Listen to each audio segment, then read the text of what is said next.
Um, does anybody remember what happened last time we played? I was not here last time we played. So my recollection was lots of talking in the bar about trying to go, uh, talking to various people. I think you guys spent quite a bit of time talking to, at the Yawning Portal, talking to Mert and Raynar Neverember. Uh, they're not brothers. There's just Mert and then Raynar Neverember. Uh, Raynar kind of gave you guys some info, basically, uh,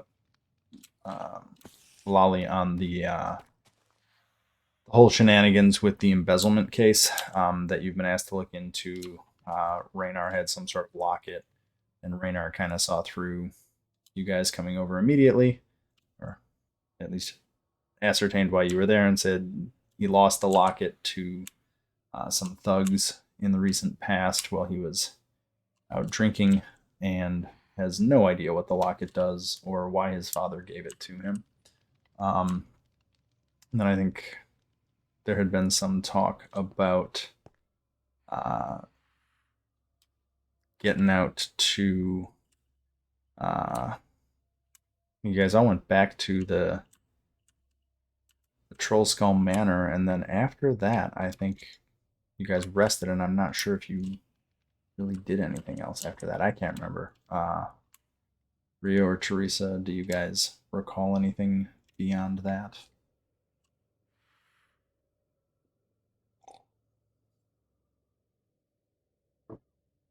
Wait, I thought we went to the book castle Or did I last just time. completely like blank out on a session I did? Yeah. No, yeah, you guys went to Candlekeep. Shit, that's right. What I don't remember is if you guys came back from Candlekeep. Alex said we did. So I think you guys are probably back in town then. Man, yeah, we had a whole thing with Candlekeep because you guys were standing outside and they gave you tea, and then you got inside. I know Theresa got a trio of books. You guys looked through those books. I think the Journal of Xanthoria was the book that looked like it talked about a druid who was uh, going crazy. I think Theresa just rolled a strength check. I don't know why I didn't click anything. Interesting. Uh yeah, sorry, I apparently just like rewound 2 sessions in my head. Um yeah, because the your contact at the Blackstaff Academy had noted that he thought there were some books over in Candlekeep. Um and you have now looked at those books.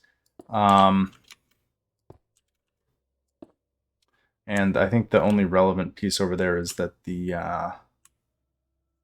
conversation of I think when you had been talking to Durnan in the bar at the Yawning Portal, had noted that there was a druid in Undermountain.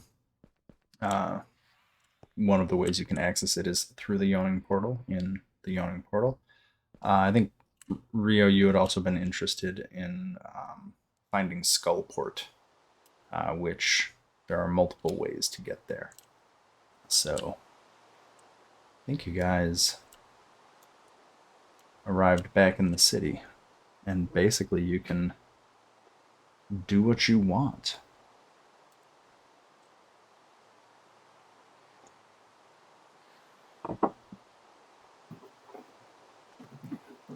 Well, unless we have other plans, I'd be down to make my way over to the oh, I forget the name. The like the dock ward.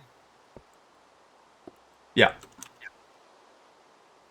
To meet the person that I forget her name now because it's been like 10 sessions. But the person that was recommended that I could meet. your grandniece Elodie, who sent you a letter. Yes, my grandniece. And I didn't forget about the couple that wanted me to come see them. So, I assume that they did receive my message that I'd be delayed, right?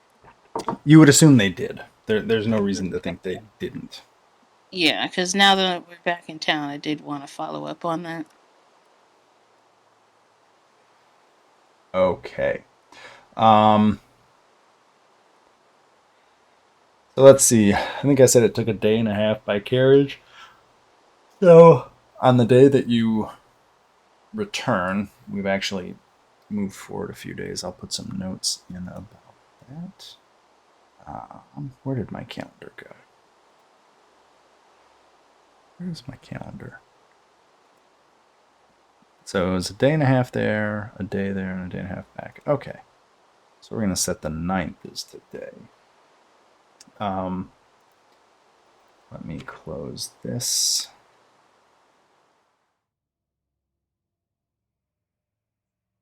Great. So do you want to go to the docks first, or do you want to go to the Gralhund estate first? It's probably about midday.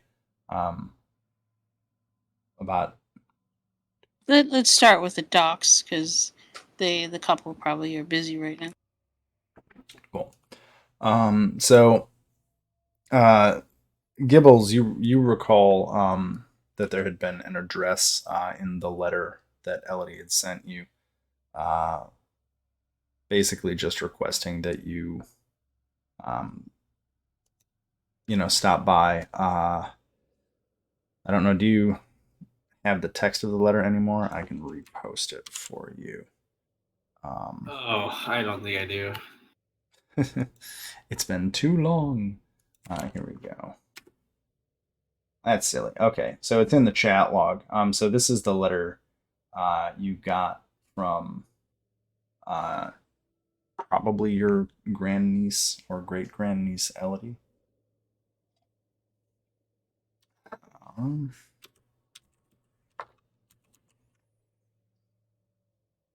I don't know if you want to take a second and reread that, or if that makes you think of anything before you go. Yeah, sorry, 1 second. I'm Yep. walking.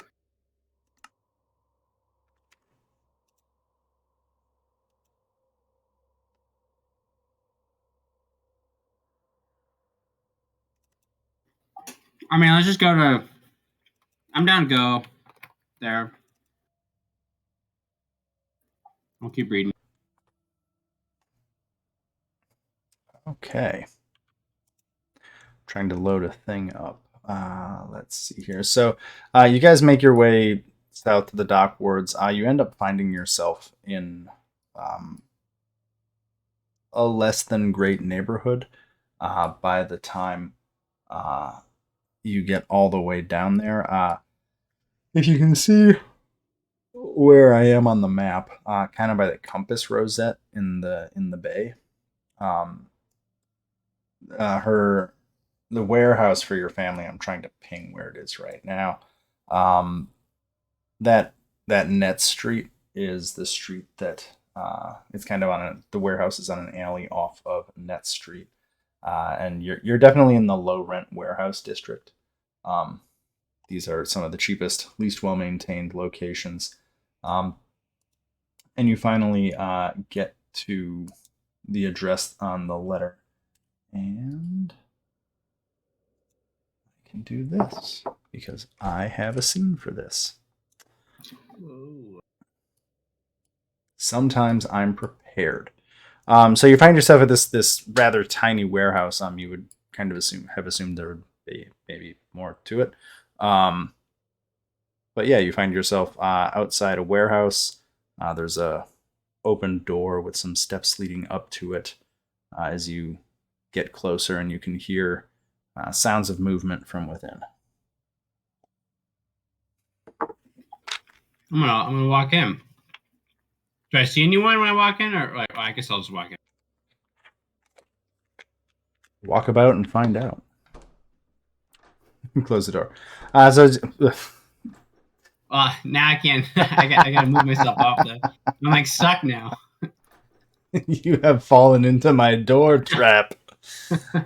Stop moving. Just stop clicking things. Just stop it. Stop. Stop There. it. There we go. Oh my god, in my other game, somebody has push to talk as their down move button. We've been yelling at him for weeks. So as you come in, Is it armory? no, it's not Arm. It's one of the other Australians.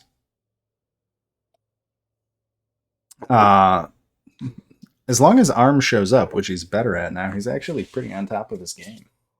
I mean, his game is pretty much run at things and hit them or say inappropriate things to female NPCs, but he's really good at it. Like, he's really good at playing that character. Like that's kind of his MO, yeah. So Yeah. Hey, he stays in his lane and he knows what to do there. Gibbles, as you come in, you notice a warehouse with there's a catwalk as you came in the front door. There's kind of a set of stairs going up to a catwalk that leads to a small room in the corner, kind of above the warehouse floor. It looks like it's probably an office or housing or lodging or something. The warehouse itself is moderately organized, just kind of shipments grouped into various piles of barrels and bins. And as you round the corner, you see a probably mid-20s woman with a clipboard moving around, taking notes on things. And she doesn't seem to have noticed you come in the door. I'm gonna just go like, are you Elodie? And she slightly startled, looks up from her clipboard and says, yes, hi, I'm Elodie Marchant. May I ask who you are and what you're doing in my warehouse? Well, Elodie, I think I'm your my familial great niece. I'm your great uncle. I believe I'm your great uncle. It's Gibbles. I got your letter. I've come to say hello and see how things are going. And she kind of thinks for a minute, and then her eyes kind of brighten up. She goes, "Oh, you got my letter! Awesome, fantastic. Well, hi. Things have changed a bit, I think, since your time. Welcome to the family holdings. Yeah, I am. Oh, what am I? I think I'm your. Let's see here. If I go back to Franck and Franck's mom was it Hector and Genevieve, and then Leo. Okay, I got it. Okay, so let's see here. No, Jean? No, I can't remember. I think I'm your second niece. Do you remember I think you had two brothers, or one brother, Emmerich? Do you remember Emmerich? I remember Emmerich, yes. Okay, I'm from that branch, obviously. You don't have a branch of the family tree, or maybe not yet. Yeah, so Emmerich ended up. Why is this? Oh, I made a circular reference. Oh no. There we go. Yeah. So Emmerich had a brother Leo, and then Leo ended up having a son Hector, and I'm Hector's son's son. So it's kind of convoluted. I don't know if that made any sense. Maybe I'll draw it down and send you an image at some point. Point of order, I literally made a family tree for this, and my family tree thing won't open now. So I'm rather frustrated because I'm trying to do this through a different note system. Like, I literally prepared an entire family tree and it won't work. Very angry. Rip. I don't know why it's doing this. It's really pissing me off. It loads my family tree just fine, but screw you, the other one. Maybe I can do it this way. Because I actually want to make this clear. But I guess not. Wait a minute. Nope. Maybe Elodie can just send me another letter sometime. Wait a minute. I think I found it. I'm really angry right now. I know it doesn't sound like I'm really angry, but I'm really angry. It sounds like you're angry.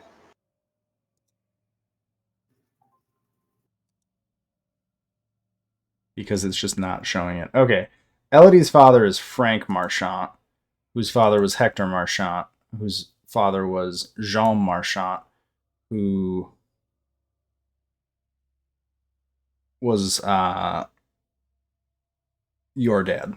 So that's kind of the connection. I'll figure out the photo later. Whatever. I'm gonna stop trying to figure that part out because I'm obviously gonna fail and I'm upset now. Because I put way too much time and effort into that for my software to crash. Very annoying. Anyway, Elodie says so it's not the most complicated family tree, but I'm a little flustered right now and apparently can't quite remember it exactly. But I'm your brother's granddaughter, I think. Anyway, I'm glad to see you. I'd introduce you to the rest of the family, but most of them are gone right now.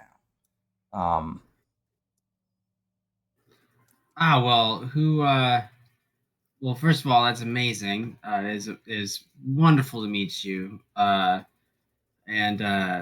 who else is in the family right now? What are they up to? Are they working? What's the family business? How are things? Well, It's been a long time. yeah, I guess at least for the immediate family here in Waterdeep, or usually in Waterdeep, but not right now. So my father Frank and Renee, my brother, are actually both off on a little bit of a quest, if you will. The after you left, let me take a step back. So, Frank and Renee are out of town. Frank being my father, Renee being my brother. My mother is generally stays at home. She kind of tends to the home. I tend to the warehouse, and I hire folks to work with us when we need some help loading and when we get enough money. As you can see, the warehouse is, I mean, business could be better, but it's not bad. She gestures to the space all around, all of the shipments and consignments. So that's kind of the immediate family. Some of the other branches, most of them have left town, and moved on to other places. I wish we were more in touch, but we're not. But as far as what Renee and Frank are doing, that actually is kind of tangentially related to you. So after you disappeared, everybody had kind of hoped that you were going to be successful in your expedition down to the south. And after you didn't, your brothers, after managing to put together some money, found out about a unique opportunity, I guess, and they bought the deed to a mine, some distance from the city, up in the mountains. They bought the mine and were able to get investors and get enough money invested to kind of to get the mine going. It was supposed to be a platinum mine, they got 1 or 2 shipments out, but after a few months of the mine operating, uh, just all communication with the mine stopped. So it's kind of been a legend in the family. That's part of what led us to the state we're in now. We had to and are still paying back all of those investors, because we paid a good amount of money for the deed to that mine, and we still have it, but the mine hasn't been producing for almost a century. So we've been trying to pay it off without the income from it. So Renee and Franck, they decided that they were going to mount an expedition back up there to see what's going on and see if there's any way to reclaim that mine. We're doing well enough that I can cover for them for a month or two while they're gone. But it's getting close to that 2-month mark, and I haven't heard anything from them. So I'm not really sure what's going on. Wow, platinum. Wait, one second. That's not right. There we go. Okay. Let's see. A platinum mine. That sounds amazing, but you said they've been gone for almost 2 months now, and it's up in the mountains. What mountains are you talking about? So there's a town called Vermeillon, which is a couple days ride inland from here. And then Vermeillon is the town before the mine, if you will.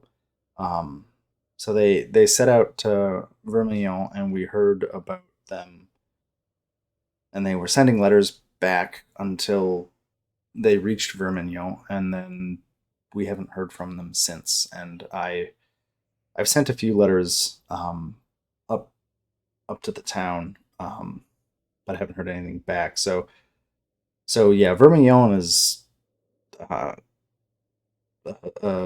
less than a week's ride away. One of the challenges that they were going to try and figure out is that we know on a map where the mine is up in the mountains, but nobody's been there in so long that they were also planning on making sure that the old sketches are still viable for how to get from the town to the actual mining camp. I mean, that is a problem. You wouldn't happen to have any idea, like, you wouldn't happen to have like a map or a sketch or, whatever the old map is to get there? Well, I mean, getting to Vermignon isn't hard. That you can definitely. I mean, I can just draw it for you on any map of the greater Waterdeep area. Past that, I think you'll probably have to talk to the folks in Vermignon. Renee and Franck took all the papers with them, including the deed, because they wanted to be able to prove it was theirs.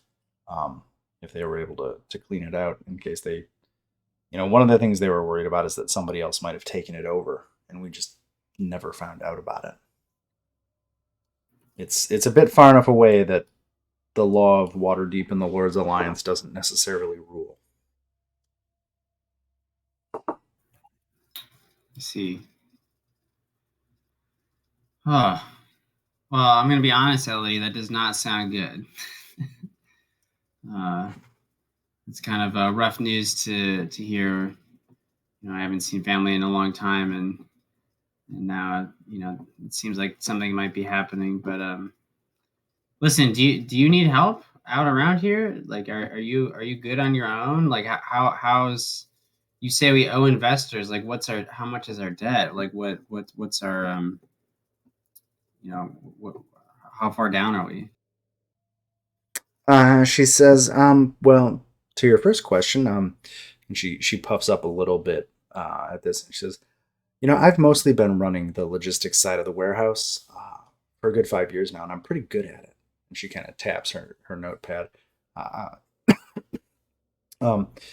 It's slightly frustrating having to move the crates and boxes without some of the larger family members, but I'm getting by. But as far as the debt we owe to the investors, at this point, it's It's fairly sizable. I mean, we're maintaining it, and we're lucky that none of the investors want to completely put us out of the city. But we're not even making the minimum payments off of the interest on it at this point. So like trying to figure out what the actual we haven't looked at the total owed in a long time. We just kind of negotiate how much we can pay a month most of the time. It's probably getting up near 100,000 if we were to actually like sit down and do all the numbers out. It's a lot of gold dragons. 100,000 gold. Wow. All right. Well, it's a century of interest. Yeah. All right. Well, Gibbles, I think, is pretty visibly upset because basically this debt is taken on partly because people were banking on him making money, and then he didn't come back, and now they're like even worse off than they were when he left. Well, Elodie, I'll tell you what. I've been gone for a long time. I'd love to help out in any way I can, but now I'm concerned about this Renee and Franck.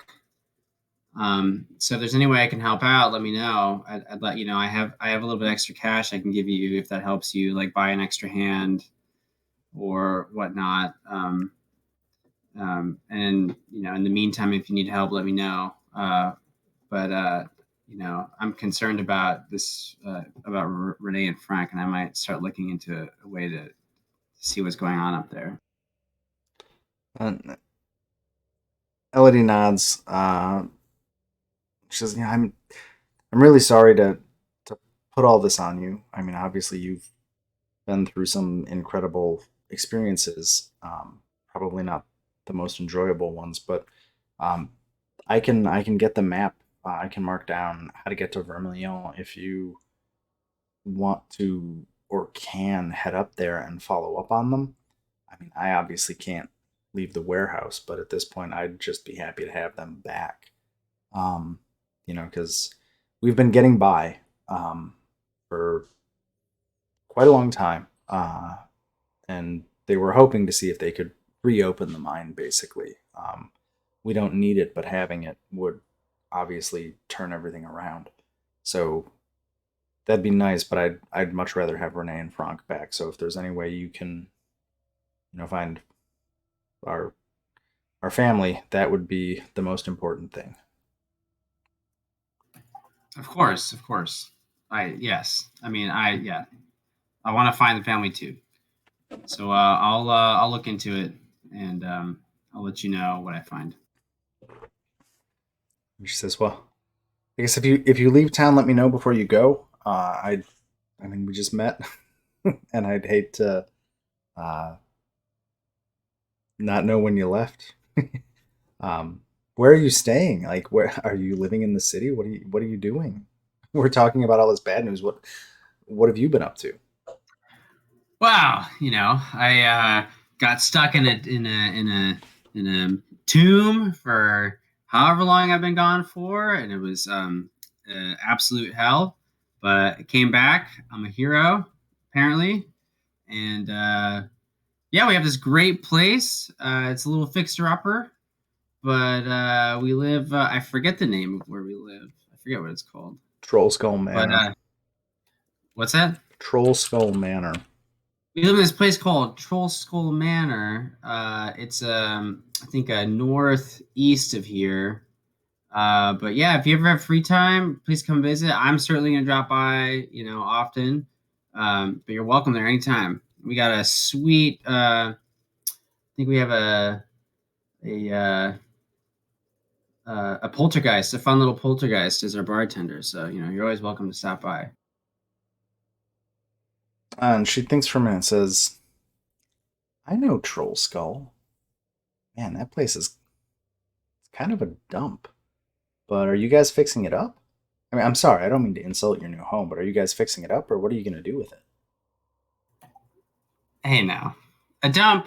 Yes. Is it a dump? Yes. Is it being fixed up? Absolutely.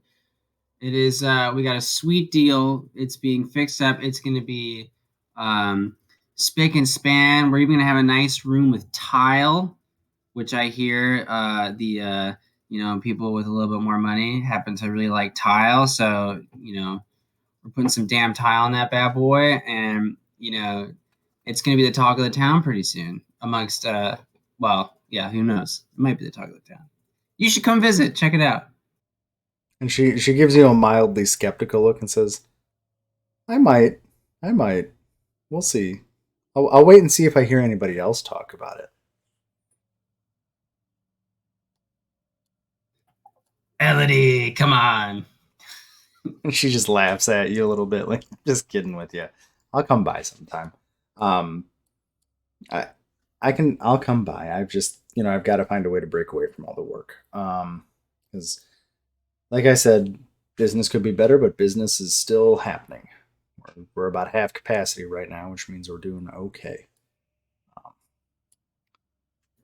Well, hey, like I said, I don't know how much a hand would cost, but I have a little bit extra money, and I'd be willing to, especially while Renee and Frank are gone, I would, if I can, pay for an extra hand to help you. You see her. She's takes her notepad or her clipboard and starts scribbling down on it. She says, "You know what? I'll take you up on that. I'll send for the next couple of heavy shipments. I'll send you. I'll go ahead and hire a couple extra hands to make it go a little faster, and I'll send you the bill." All right, sounds good, Elodie. It was it was wonderful to meet you, and I'm gonna check out. I'm gonna start trying to check out what's going on with Renee and Frank. Okay, so at this point, from mechanics are just basically the town of Vermillion, and it's French, so I'm going to say it differently every damn time I say it. So I apologize if anybody here actually likes French. But the town is probably 5 days at a safe ride away. It's kind of up inland, up in the hinterlands of some mountains within that week-long riding distance. Going there is going to definitely be something that you're like, once you guys head out, that's something you're going to commit to for a while, because it's a week there and a week back. So like whenever you want to do that, let me know, and we can go down that path. It's just at this point, basically, whatever preparations or information you want to try and figure out before you head out. Yeah, if we're going out into the wilderness, let's try to take care of other stuff before we spend a lot of time out there. No, let's split up. Let's do our own adventures. I'll just run every night of the week and just run a game for each person. No, I mean I get that. I think I'm just it's like a lot to meet Elodie, so I'm just like, great to meet you. Cool, peace out. Yeah, I know we're not gonna like go out and do that yet, so it'll be a while from now. Cool. Lolly, you just hanging out in the courtyard, basically? Yep. Okay. So if you don't want to do anything else out here, Elodie will get back to work. Heading up the walkway. There's a door. I'm gonna check out the little. Check out the room. The door is locked. Oh man, now I feel weird. I don't want to ask her to go in. I'm gonna head out now. What is she to me again? She's my great niece. She's like your great grandniece or something. Like I said, I'm really annoyed that the software is not showing me the map, because I have a whole thing. Like, I had your brothers, I had so like, okay, so I can work this backwards. Gibbles, you're the son of Edward Marchand. Your brother Jean had, I think, a kid, or I don't know. I'm not gonna I have to get the map right. It's pissing me off. Slight aside, has Dad gone off on his crazy genealogy thing with you yet? Oh yeah. Okay, so what that all started because I popped up this genealogy software to make the Portier and Marchant clans, and then I tried to put our family in it and made the mistake of sending him the file. Oh boy. So sorry for that. Oh boy. That's fine. It is causing serious strife for our parents. It'd be hilarious if I didn't have to listen to it and know that it's my fault. Okay, so you can leave, and then it's up to you guys what and where to go next.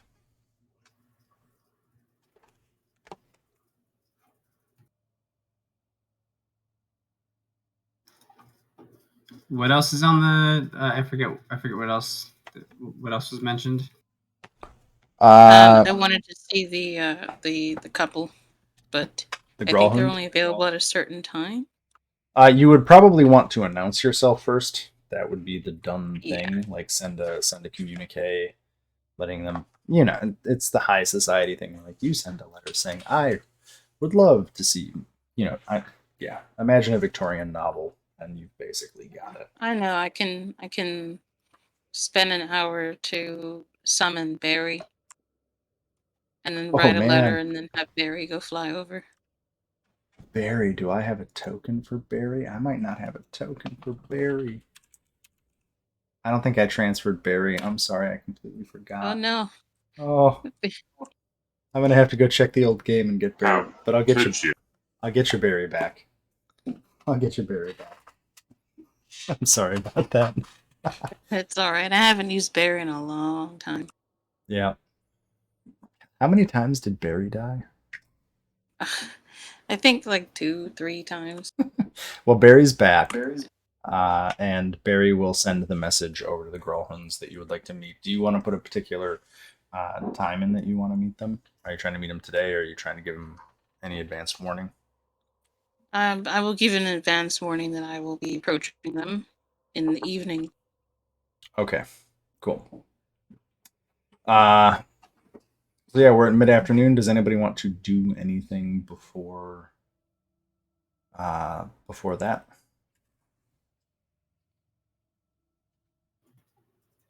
I think I'm good. I'd really like to go learn some spells, but I know that's going to take a few hours, so...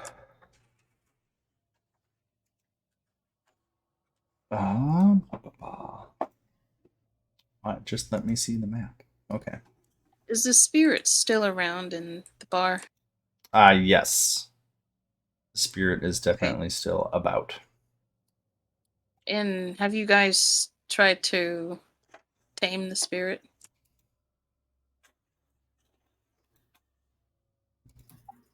Spirit in the house? I've just been trying to talk to it. Gibbles has been trying to piss it off. Yeah. No, I like the spirit. I was just messing with it. We have not tried to tame it, no. Let's summon the spirit to see if we can try and make a connection to it this time. I don't think we have to summon it. Every time we've interacted with the house, he's been there. Yeah, it basically like reacts to stuff that people do in Troll Skull. Oh, wait a minute. Let's see here. You know, I think he's pretty cool as is. I don't think any. Hey, look at that.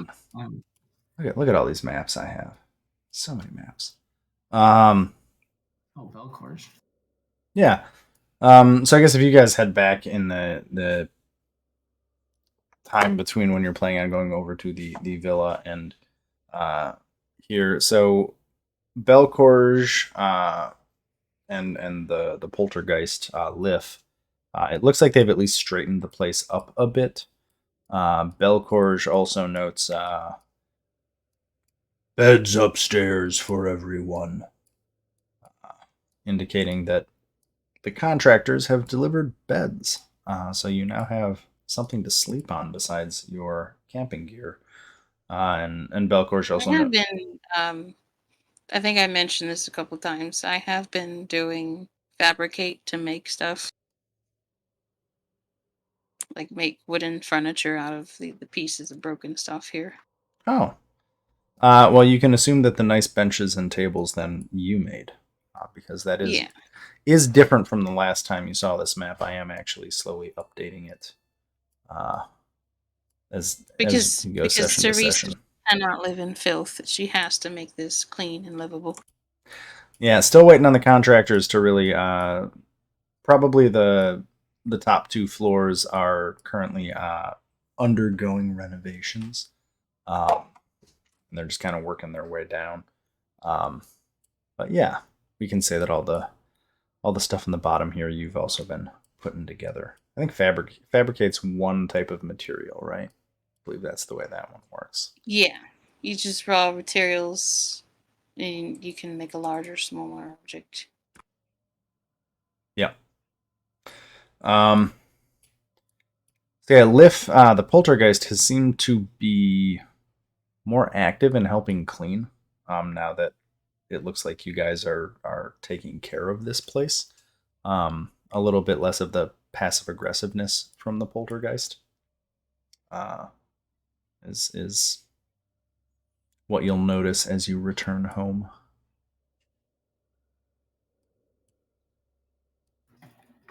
Interesting. It's interesting. It is actually keeping the place in order. Did it ever mention what it was in its life? It's never spoken to us. It's always been quiet, and as long as you are respectful, it's been respectful back. I'm gonna say the place Kind of looks gives great, Gibbles buddy. a side eye. Yeah, I probably deserve it. I'm gonna say it looks great, buddy. You've done a great job. And then I'm gonna sit down at the bar and I'm gonna ask for a beer or whatever an alcoholic beverage Would is. make a servant alive or dead?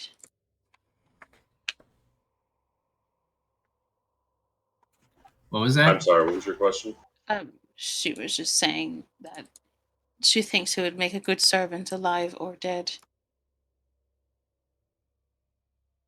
Folly will kind of look at her and look back at Gibbles and then look back at Theresa and go, well, I'm quite sure he's dead, so...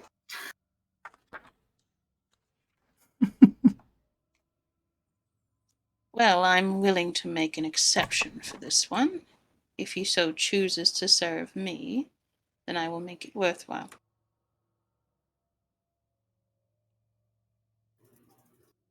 You gotta pop a squat at the bar.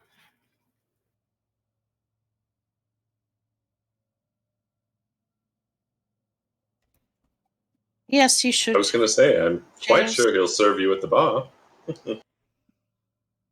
Yeah, so Belcorge will grab you a beer from a tiny keg, Gibbles, and a wine glass drifts out towards you, Theresa, along with the bottle, and the wine glass lands on the countertop, and the cork pops out of the bottle and pours you a glass of wine. Belcorge notes that while you guys were away at Candlekeep, the local representative of the Vintners Guild stopped by and dropped off some samples, seeming eager to find out if the beverages you're having now meet your approval, and if so, when you might be interested in opening for business and purchasing more. Sorry, I'm not doing the... I don't have voice mod anymore, so I'm not going to try and do Belcorge every single time. Belcorge wants you to know the Vintner game. But I can't do that. Wait, I'm sorry. So he said that there are wines we can sample? So there's a couple of tiny kegs of like casks of beer on the shelf behind Belcorge, and a couple of bottles of wine. They're all samples from the Vintners Guild. You can deduce that they're hoping you guys open for business soon and start doing business with the Vintners Guild. Kind of a free sample, if you will. Ah, perfect. Lolly Okay. will quite happily sit down, and I don't think our poltergeist is pouring anything yet, but he'll sit down and pour a small glass for everyone. The poltergeist, that's a word. Lift did pour a wine glass for Theresa. Belcorge got Gibbles a beer. You can kind of, if you want to pour yourself, that is also fine. Yeah. Why am I drawing a wall? But yes, if y'all want to have a drink, I'm gonna take a second and get myself a drink. And be right back. I'm just trying to think of a way that we can get this to start talking, but it just disappoints me every time that wizards don't have Speak with Dead. That's a bard spell, but not a wizard spell. How the fuck?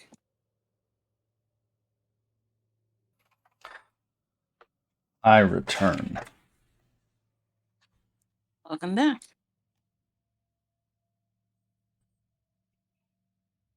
Yeah, that's good. I was so sad without you. I know. Okay.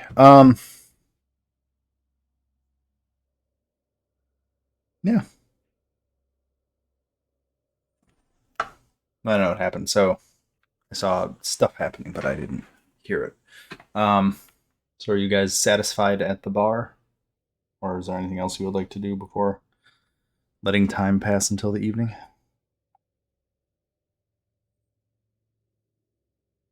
All right, sorry, I'm back. You guys are waiting on me. Yeah, it's fine. Cool. So we'll actually invite everyone else to follow her, so she would have an entourage. Okay. Let me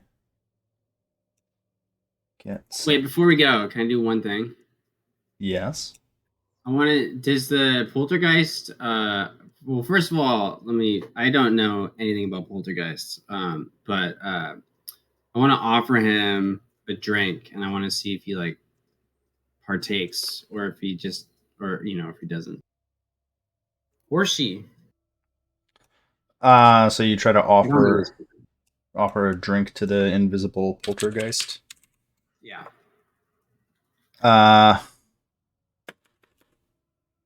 It will raise the glass towards you. Like it'll lift the drink up in kind of a cheers. But will not do anything else. So the glass kind of lifts up as if giving a cheer and then sits back down. And that is the response you get. So kind of friendly, but it does not drink. All right.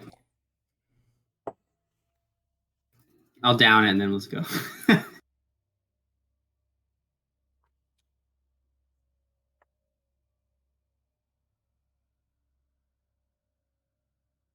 Cool. Okay, so let's hopefully this works. So you all head over to the Gralhund estate, which is not too far away.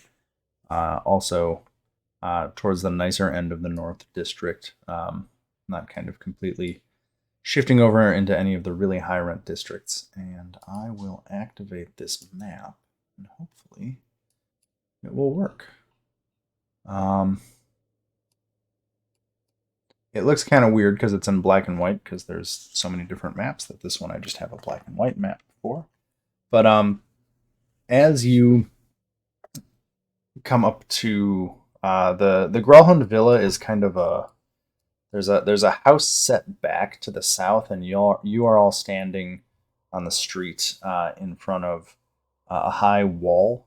It looks like it's probably an enclosed garden of some sort.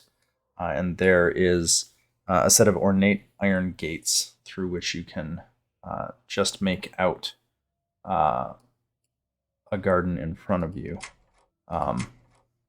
There's a couple of paths leading to the house beyond. Let's see if I can...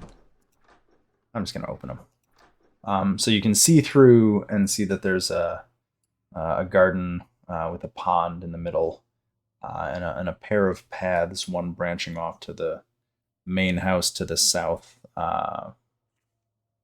southwest, and to the southeast. The path kind of disappears around the corner of the main house. Theresa, you would assume to some stables or something of that nature.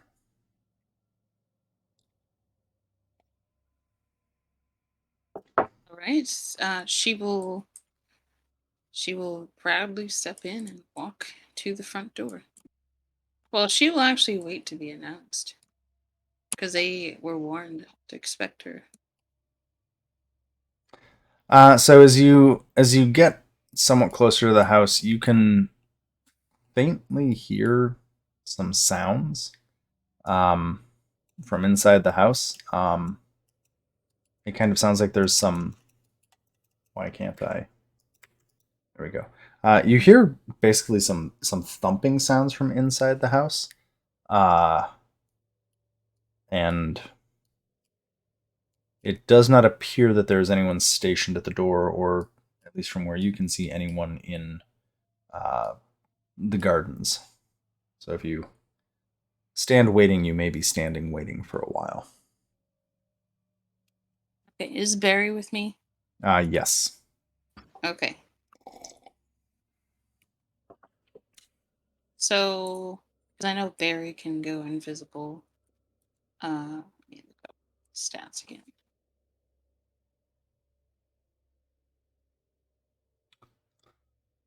Yeah, and as you enter the courtyard, yeah, obviously, or not obviously, but there's definitely a mansion to the southwest. The walls around this garden are 12 feet high. Yeah, just some basic info there. Okay. So will of course signal for the others to follow. Come inside. Barry, I'll have Barry hovering by my shoulder. I will go to the front door. Theresa will say very loudly, how disappointing it is to have to knock on the front door to be announced. So as you knock... Oh, go ahead. Did somebody say something? No, she's just going to knock the door. As you knock on the door, some of the sounds from inside suddenly stop, and everything goes kind of still and quiet. And nobody immediately comes to open the door for you.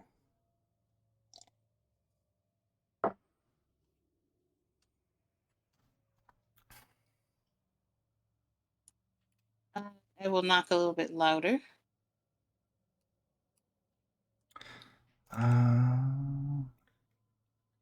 Give me a perception check. Sure. You asked us to come in with you this time, right? Yeah. Yeah, she told the whole group to come with her.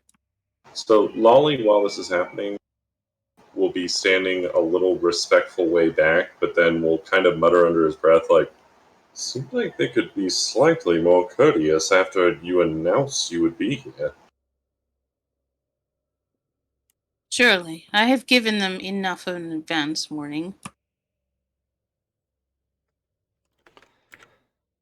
So you hear what sounds like a few footfalls receding away. Oh my gosh, we're playing this game again. Yeah, you hear some footfalls receding away through the door, and then it is silent again. Why do you not have...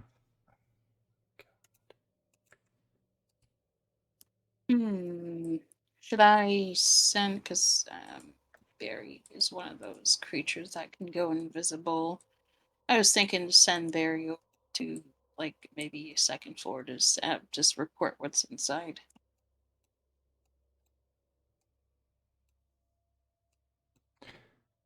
Yeah, sorry, I'm just adding some light sources real quick because that might solve a problem that I'm having. Yes, there we go. Okay. Sorry, I'm just resolving a few things, and then I will do that. That's weird. Okay. Wrong control scheme. Okay, so I'm gonna move you for a second, Theresa, because I want to show you the second floor because it's on a different part of the map. I'm just gonna kind of ignore that room. I'm just getting the outline of this house for you. So this is the second level of the house. There's a balcony up here, and I'm just kind of moving you around to get the whole thing so I know what you can see. And then I'll go kind of room by room as to what appears to be happening. Okay. Okay, so let me escape that. So starting, I'm going to start, let's see here. I'm going to start from, let's just go this way.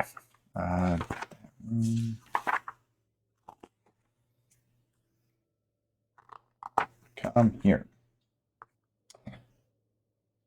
So there's a room here with some windows. Looking through, you see there's these appear to be servants' quarters. Kind of that room, this room, and they all have windows. They're not drawn on the map, so I'm just kind of moving you around. So those three rooms, Barry can see. Oh, did I just blank all? Can you see those three rooms? Did they reveal for you? Yeah, Okay. I can see. So in those three rooms, there's a total of about 9 different, basically it looks like serving staff, cooks, valets, maids, etc. Spread across those rooms, we'll say 3 in each, kind of huddling, and they all look very scared through the windows. Let's just walk around to the balcony. Is there anything of interest on the balcony? So this balcony is 20 feet above. Actually, you're standing below it right now. So if you're standing at the front door, this balcony is actually kind of creating a little porch or patio, or a porch. You're standing kind of right here, underneath that balcony.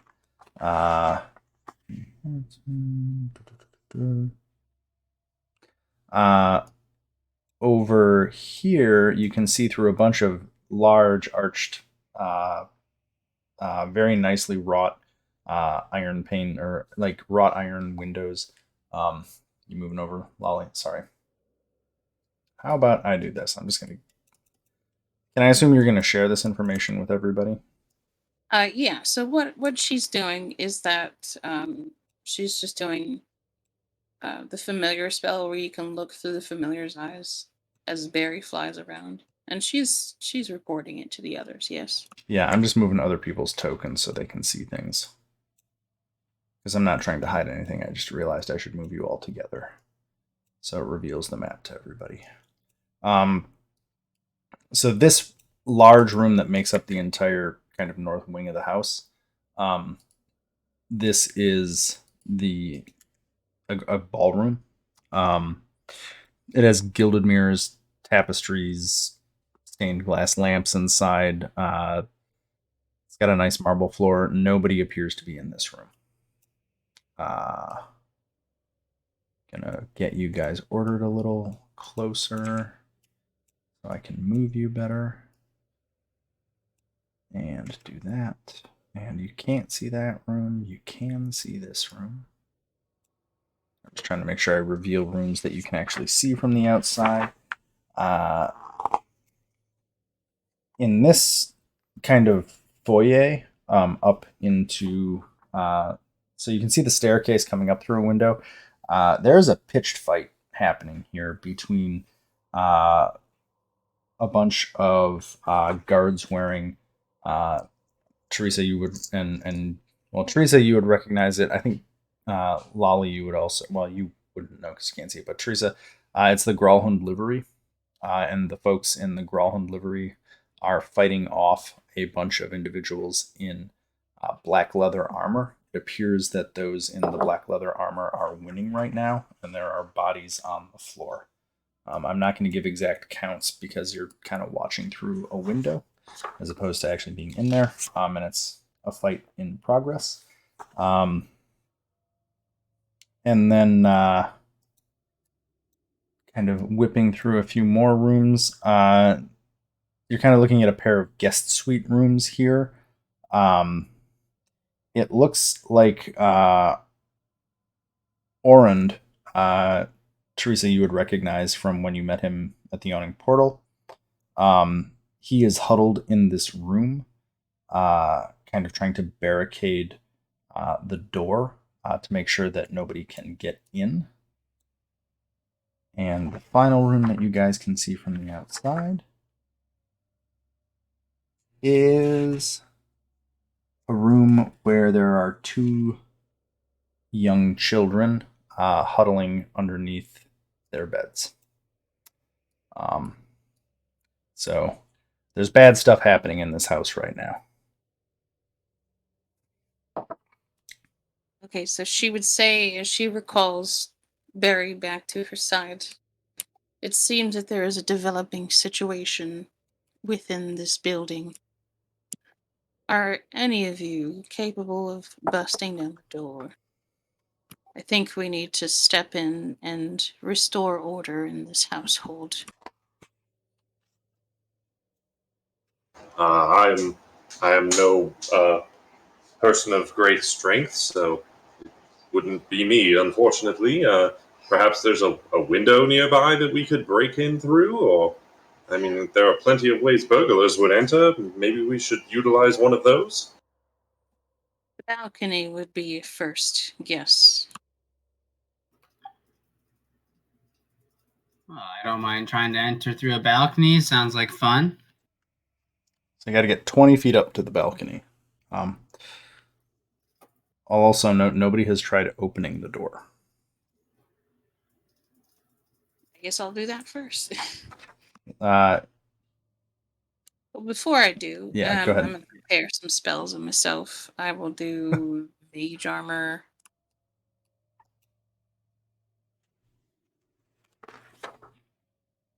And I'll do False Life.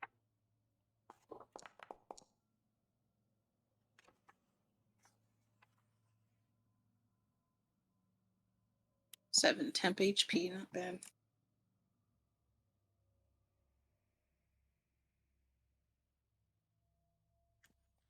And let's see. Okay. I'll do a. I'll hold off on the concentration spells right now. Sure. So I will open the door. I'll try to open it. Yeah. So as you reach towards it, it is open. It is not locked. I am just setting up a few things on my end.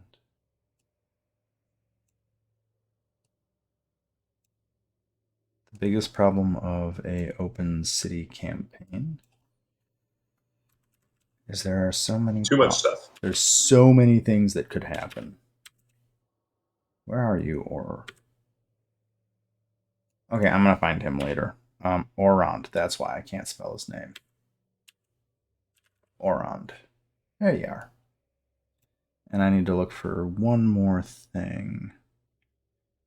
So I'm just trying to set some stuff up real quick right now, so in case I need it later, I have it.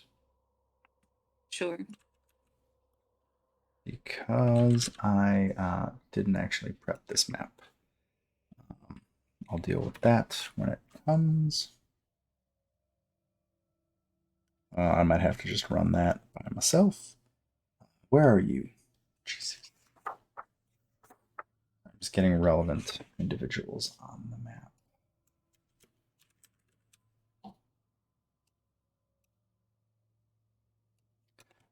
Put 1, 2, 3, 1. Oh, come on.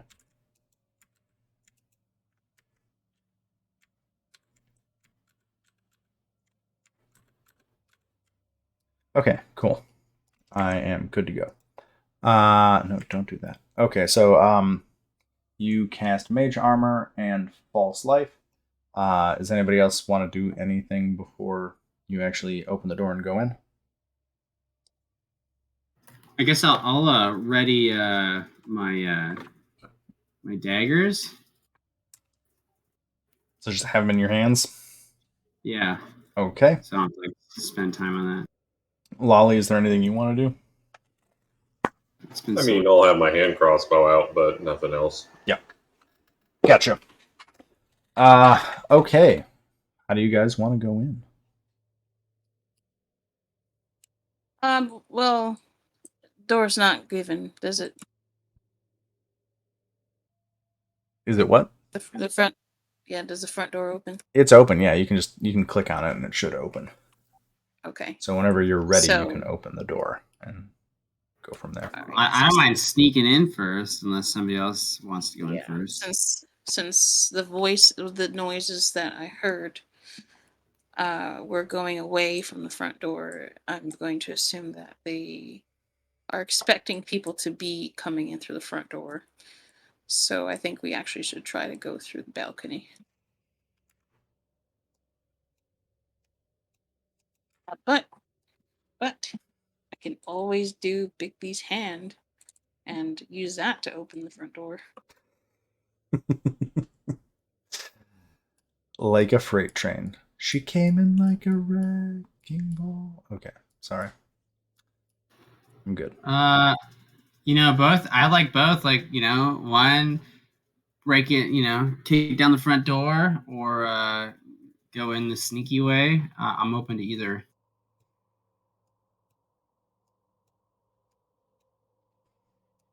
I'll let you decide because I have no idea what's going on in this place. I don't know what we're up against or what's going to happen. Okay. Yeah, seeing as that it's just the three of us, and actually Theresa does prefer to get the upper hand. I think we should try to climb the balcony. Yeah, sneaky. All right.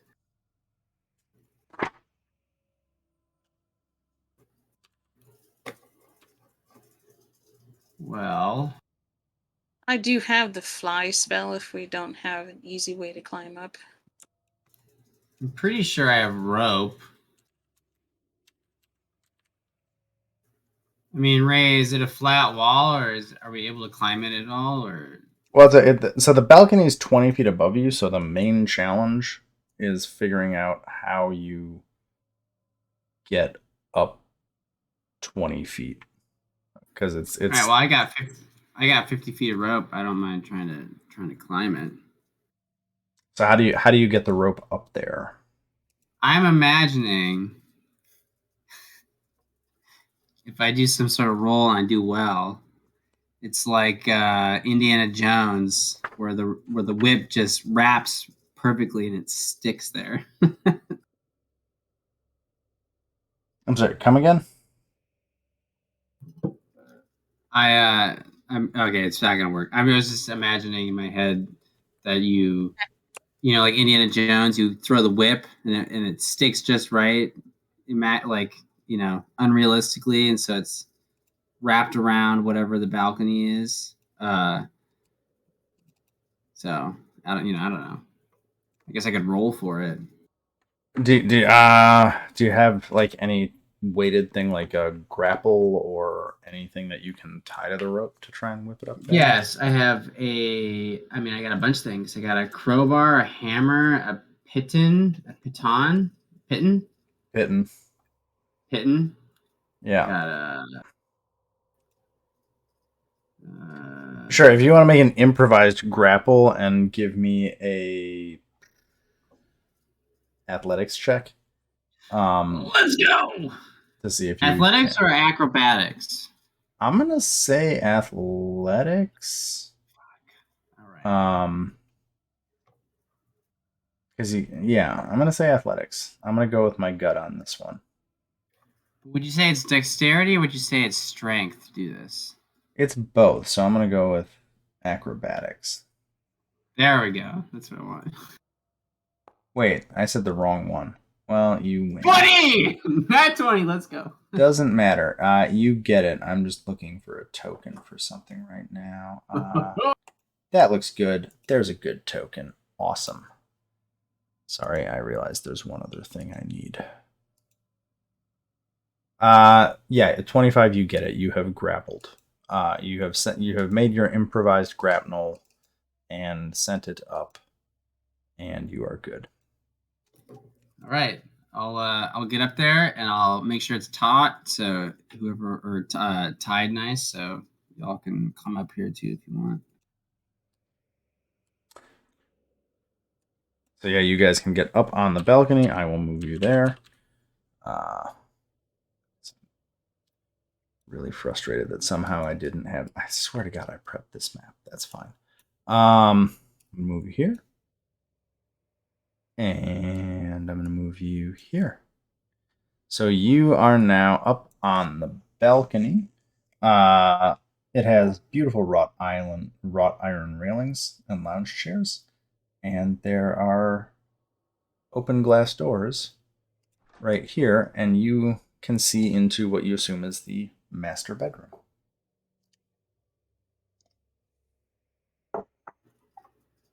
I don't know, Theresa, should we just go in? What do you think? Yeah, let's get going. All right. Oh, okay. So you see a woman you recognize. You see Yala Gralhund standing there. Also in the room is her Orc Bodyguard. I'm just going to grab an Orc and put them there. You can hear from the bedroom door to the west the sound of heavy fighting, yelling, and some dying. As you come through the window, the bodyguard kind of steps forward and pushes Yala back behind him and looks at all of you very menacingly. And he is holding his sword in his hand, basically just waiting for you to make a move. Yala calls out as she gets shoved back. No, Rabaz, I think they're our friends. Miss Porter, is that you? She will just completely ignore the bodyguard. I assume you need assistance. And as you survey Yala, she's got a breastplate kind of hastily donned on her, not fitting properly, and she's holding a rapier shakily in one hand, and says, I'm here to defend myself and our servants if those fiends get through the door. Orand is stuck in the guest suites. If you can help us, I will be forever grateful to you.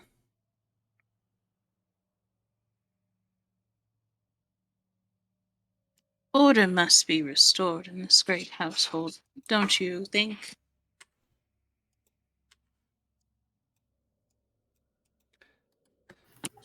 Yes, please. All order should be restored immediately. And as you guys kind of start traversing the room, Probaz, her bodyguard, just keeps himself. He's not quite as hostile, but he's definitely keeping himself between everyone else and his employer.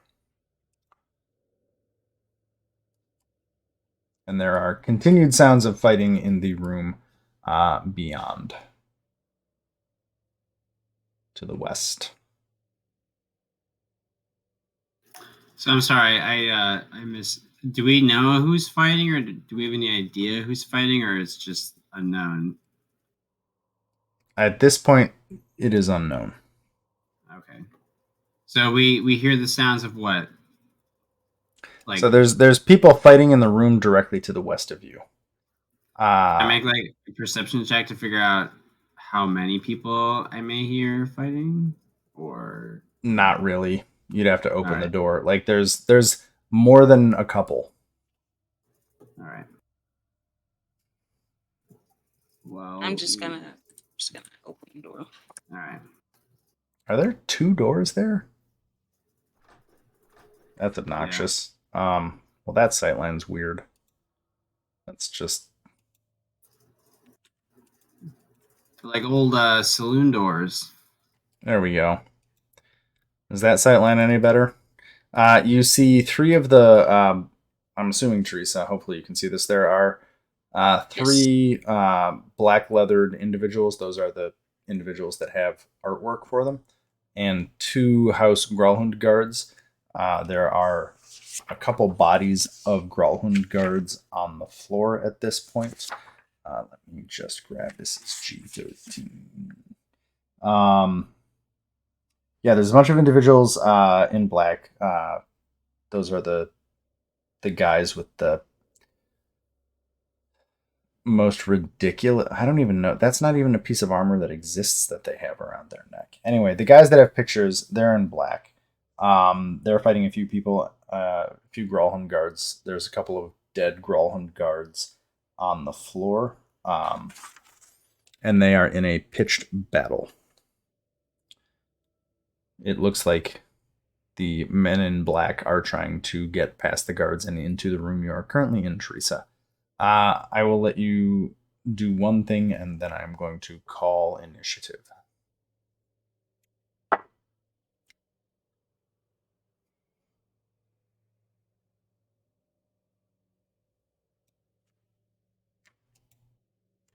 Is that for everyone or just Theresa? For Theresa for opening the door. Sorry. I'm sorry, I'm here.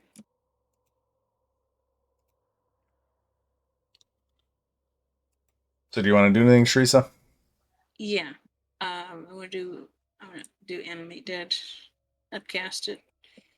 So I'd summon 3. So upcast it to 4th level. Ooh. Does that summon skeletons or zombies?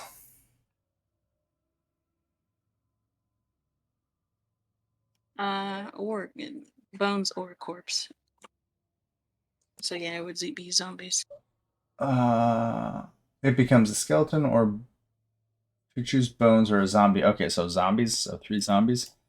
Okay, cool. And they do get a bonus from my class ability. Zombie. I'll add it to their sheets. It's like plus 12 HP and plus 4 to damage, weapon damage. How much HP? Sorry. 12. This will be fun. And then the second thing was plus 4 to damage. Yeah. Just remind me of the plus 4, because I don't want to go through that. Yeah, that's fine. So there's 3 zombies in that hall right now. Yep, I'm making them right now. I'm just trying to get the hit points at least right.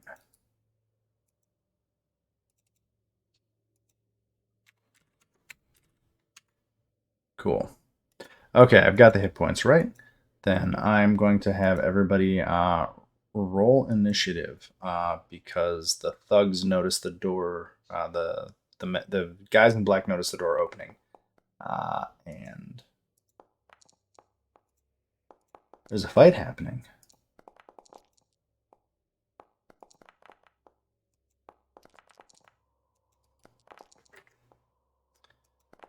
And then we will add you to the combat order. Roll. Okay. Boom. We will start with Gibbles up first.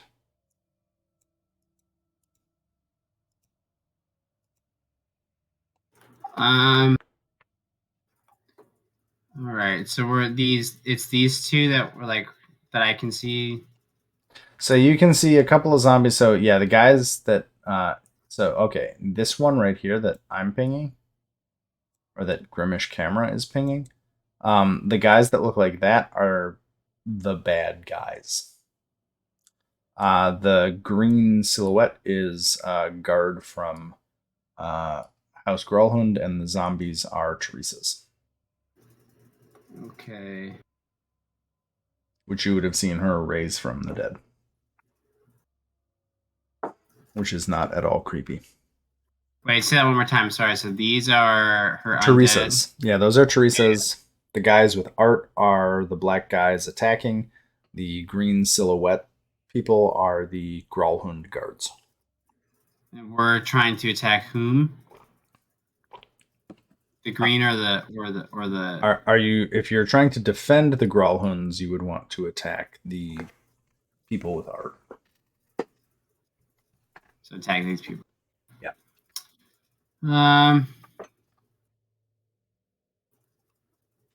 Well, let's see. I am small. I'm a rogue. I can run through all of you.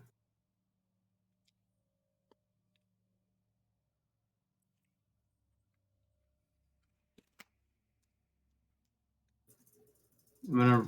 Oh well. I mean, like I'm gonna run. I'm gonna run here. I'm gonna go. You can't stop there.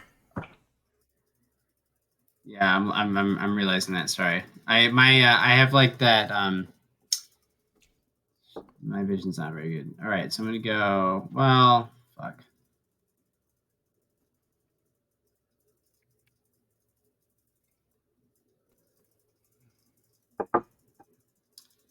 Yeah, whatever. I'm gonna do it. I'll go here. I'm gonna attack the one above me. Okay. With a rapier. Okay. So give me 1 second.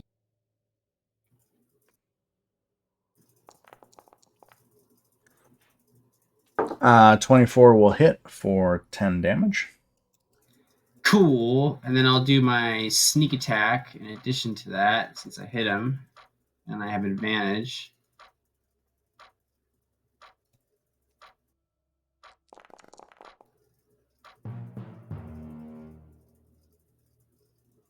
Plus 22 damage.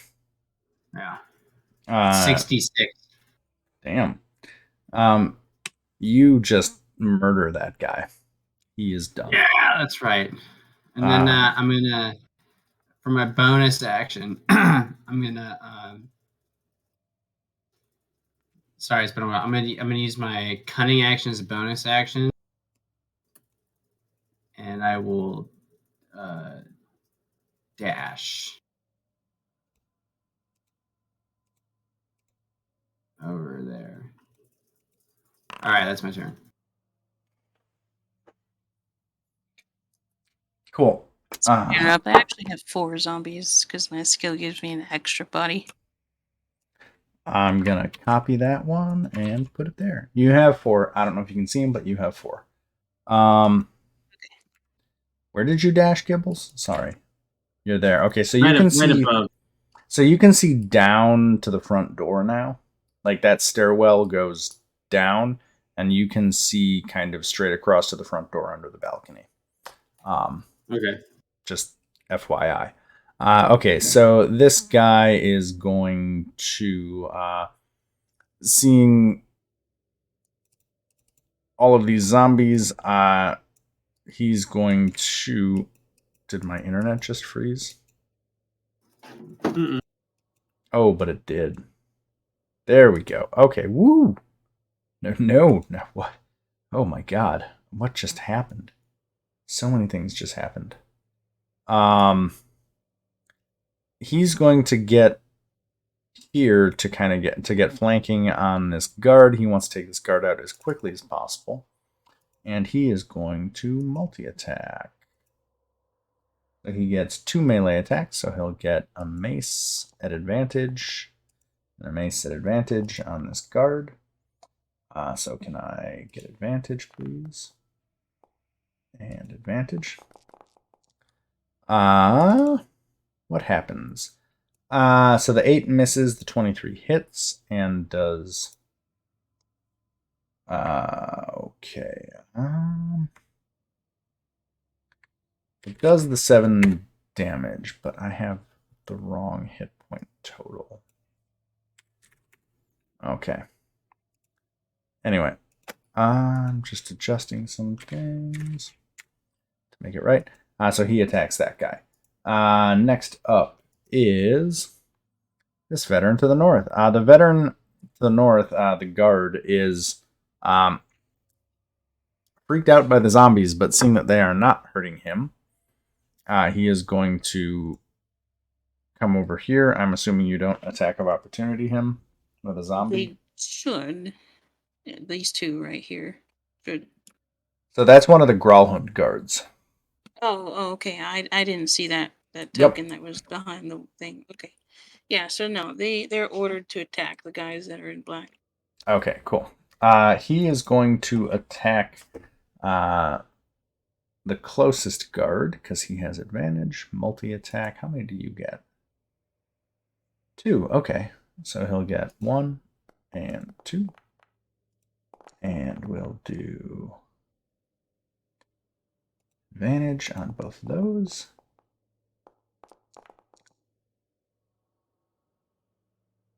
Okay, so a 22 and a 12. Wow, those both hit. Okay, so... yeah, that guard steps forward attacking the guy closest to the zombies. And hits him with both slashes of his sword. And then Lolly, it is your turn.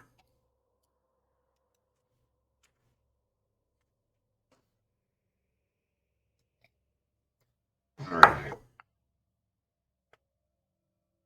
I'm going to move to right here. I'm going to be shooting at that guy. I'm going to do my contested roll, though. He has to contest with his deception against that roll. Okay. Skills deception. He got a 5, so I think he lost. Yeah, so now I get to have advantage on him, which means I can sneak attack. You're all ridiculous. Okay. Yay for insightful fighting. So I'm going to shoot him in the face with, or the back of the head with a crossbow. Okay.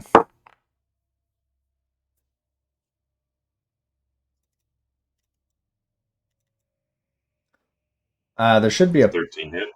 you get advantage, so there should be a little plus next to the 13. Yeah, there you go. Okay, a 13 does hit. And you have deleted that guy. Anything else? Nope, that's it. Okay, then... What is your movement? 30, okay. So he can go... No, now I'm doing it. No!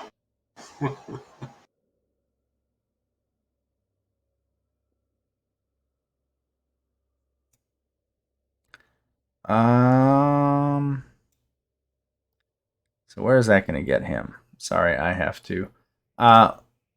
Gibbles, you notice another one of these black-clad guys dashing up the stairs, and he just makes it to you on his turn, and he should be visible now. And then 5, 30. That will take him.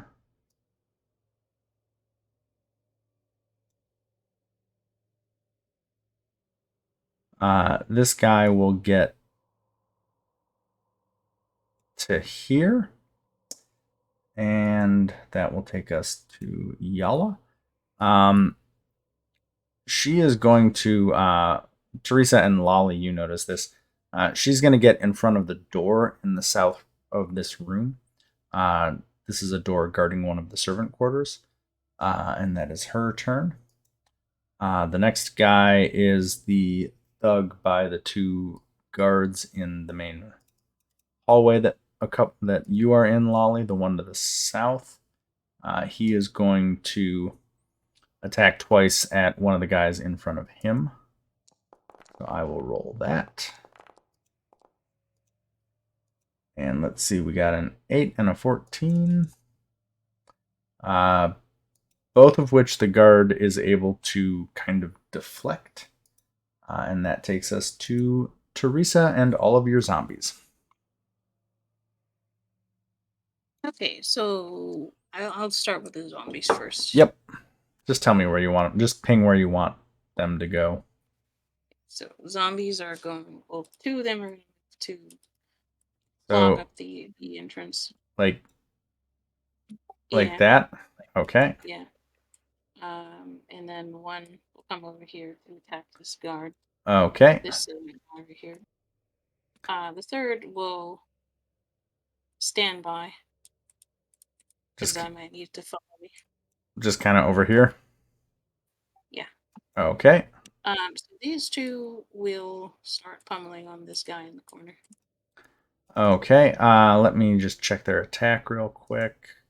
Do they get a bonus to hit at all? No, sadly. Let me double check.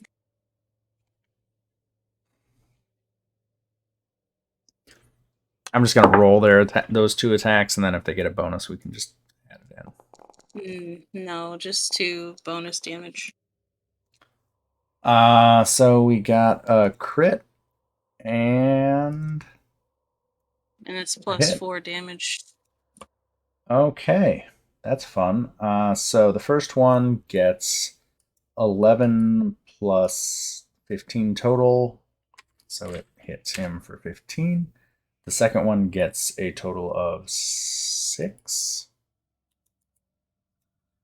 So that guy has been punched pretty hard by these zombies and is still standing but is pretty injured. And then the one to the south will make his attack, which will hit and do 6 damage.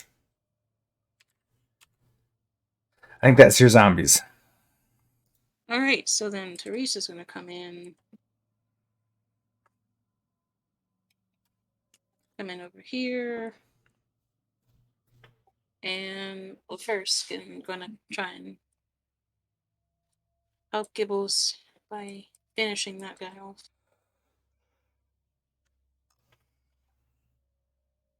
Let's do...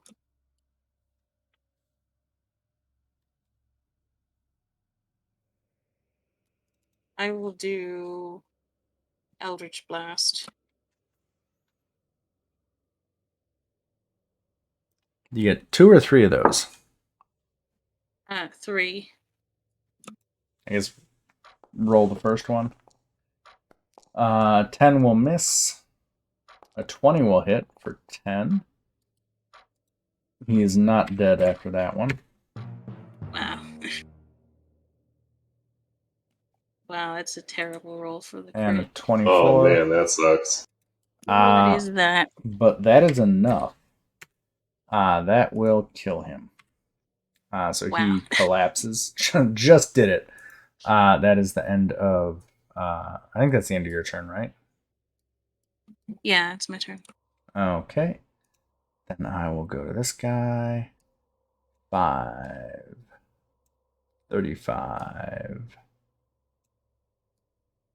40. That's 50. So 50 gets us to here. Come on. 50, 55. That's as far as he can get. And then, so another guy charges up the stairs, Gibbles, that you can see. And then we've got one more who is 10, 45. He's just going to fill up the stairwell. Hopefully I don't overlap. Boom. Okay. So there are now Gibbles. You can see 3 thugs have a total of 4 of these black-clad thugs have run up the stairwell. It is the last veteran's turn. He will attack that guy with 2 longswords. 1, 2. He will hit with a 15, and he will hit with a 20. Jesus. Just playing against myself tonight. Okay. Yes, use the crit. Okay. So the second Gralhund guard slashes twice into the black-clad guy next to him. And that takes us to Hrabaz. Lolly, you can see Hrabaz. Hrabaz is going to step up near the doorway but not go through. Seems to be very content to let you guys take the brunt of the damage and not get too far from his mistress. Gibbles, it is your turn. Okay. The one directly across from me, I'm going to do the whole thing again. So I'm going to attack it with my rapier.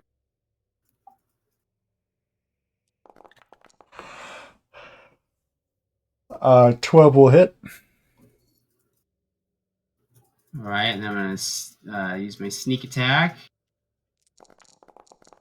Do you get sneak attack against him? Yeah.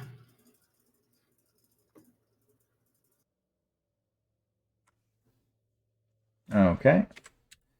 So he takes a pile of damage from that. I have to look up how rogue sneak attack works.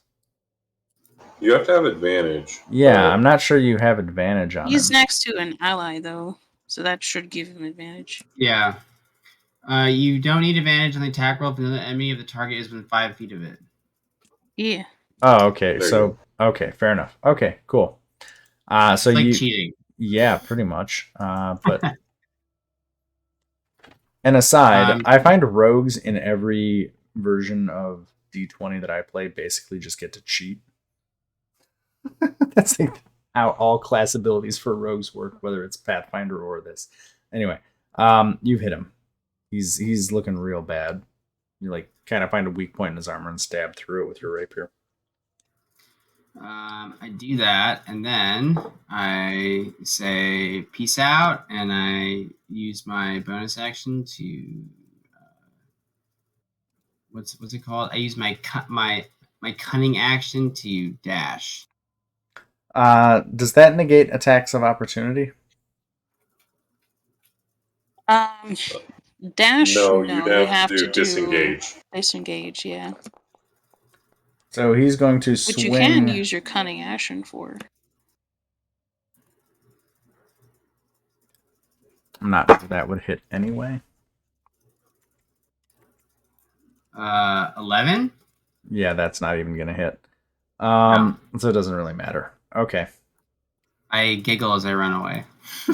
Gibbles giggles. Okay. I'll go right here. The next guard is going to go and give 2 longsword attacks at the guy next to them. 1, 2. The 15 will hit for 5. And that's the guard's turn. Lolly, it is your turn.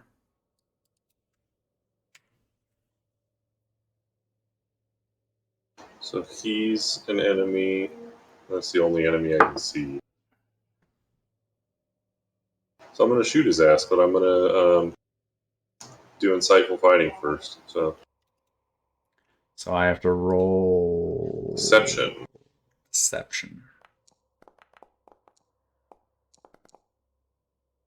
Wait. Basically, it's not possible for you to win that. Yeah, I'm thinking it's hard. Go ahead and attack him. And I guess we'll see if you miss. Nope. You killed him. It's okay. You still killed him. The 4 killed him. But the sneak attack pinned him to the wall. I guess your crossbow bolt just he's like stuck into the wall, dying. It's awful. Awful or awesome? I mean, I guess it's all perspective, right? Yep. Anything else? Nope. Yeah, I get to go. So this thug's stuck in with a zombie. He'll make 2 mace attacks versus the zombie in front of him. What did I get? A 24 and a 15. The AC I have for the zombies is 8. Does that sound right, Theresa? Yeah, they don't have a lot of AC. I don't Okay, think so so. I will apply the damage. Are you saying they don't try and dodge? Zombies dodge? What? I think they have negative dex. Yeah, so he whacks the zombie twice. I'm gonna skip over Yala because she's not gonna do anything meaningful. Theresa, it is your turn. So basically, I'm gonna kind of skip over Yala and her bodyguard because the bodyguard is basically just guarding her, and Yala is not engaging. She's letting you guys deal with this. So yeah, Theresa, your turn. Okay. So she's gonna send a 3rd zombie over here Okay. to block the stairway. Yep. I can't see, so the zombies are just gonna be pummeling. The zombies are currently everything. blocking 3 of the leather-clad guys. So basically, there's like right here, and right here. Although I guess you wouldn't know that, but they are blocking the stairwell pretty effectively at this point. Do you want to do anything with your southernmost zombie? Yeah, I'll move it to clog up the stairs too. Okay, cool. You have clogged the top of the stairs. They're just gonna be attacking whoever's weakest because they're zombies. Okay, so this well, we'll start with this guy. We'll start with the zombie here and slam. He misses. This guy will slam.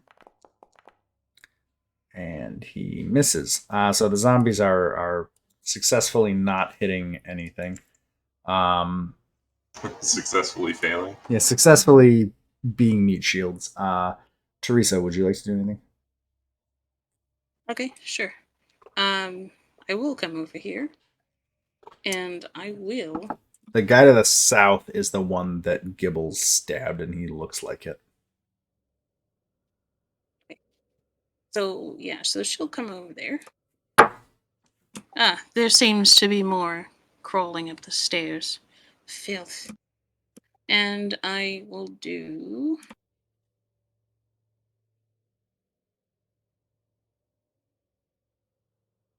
Let's start with a shatter. Get them all at once. Maybe break the stairs. And I will upcast that as well.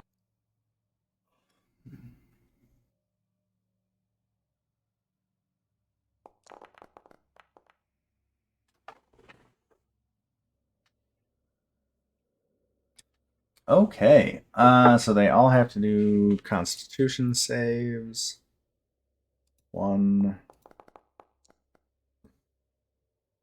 2. Oh wow. Oh wow. 3. The duality of man. Yeah, right. Oh wow. Okay. Half damage on a full save. Okay.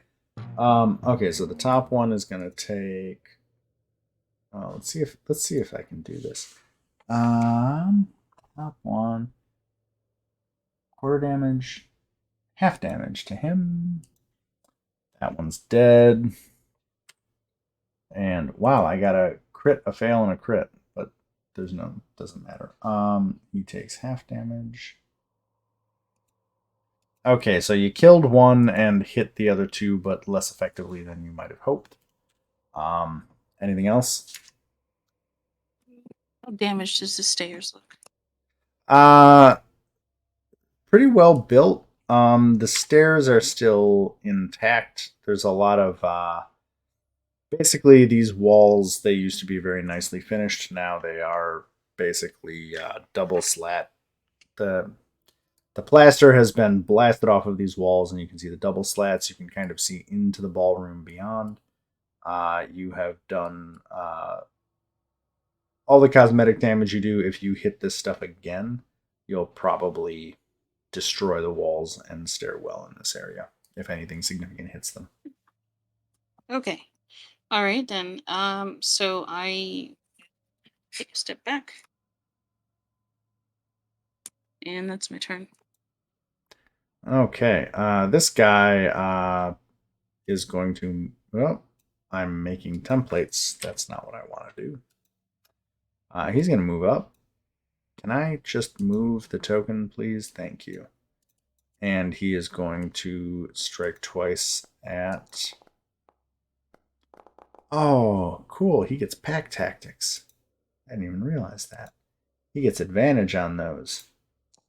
Because he's got his buddy next to him. Probably doesn't matter. So that's 2 hits on the southern zombie. So I'll just apply that. I was going to say, you rolled pretty good in the first place. Hey, I'm always going to fish for the crit. Come on. Never not crit fish. This veteran is going to, not really recognizing what's going on, but knowing you're all on their side. This guard is going to back up and block this doorway, just kind of taking a readied stance. If any hostile creature comes at them, it looks like they're ready to swing. We're going to skip that guy and go to Gibbles.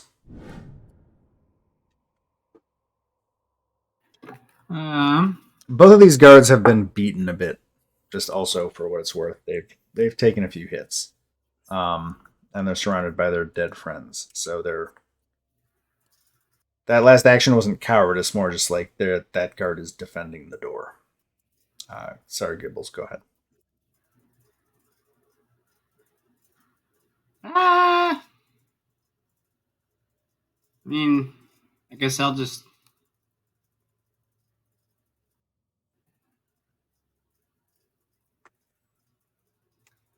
I don't know. So technically I can sneak in. You could walk up, hit him, and then use your disengage and walk away. I'm going to go here. Hit him. You can't be there. Oh, I can, though. But you can't. I have... where is it? You can occupy the space of another creature. I'm a halfling, so you can move through the space of any creature that is of a size larger than mine. Move through. You have to be tiny to occupy the same space as a medium creature. Well, then I will just sit here content. Okay.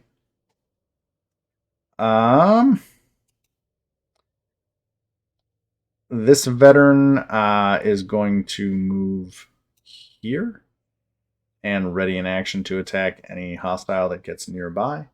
Lolly, it is your turn.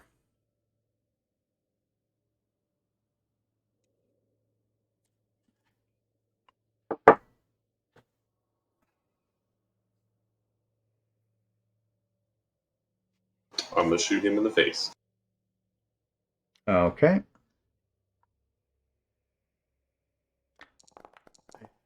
I think... That guy literally doesn't have the modifier to contest that. Well, we'll... Aww. But he got a 19. No, he doesn't. I think you get advantage off of that, right? Yep.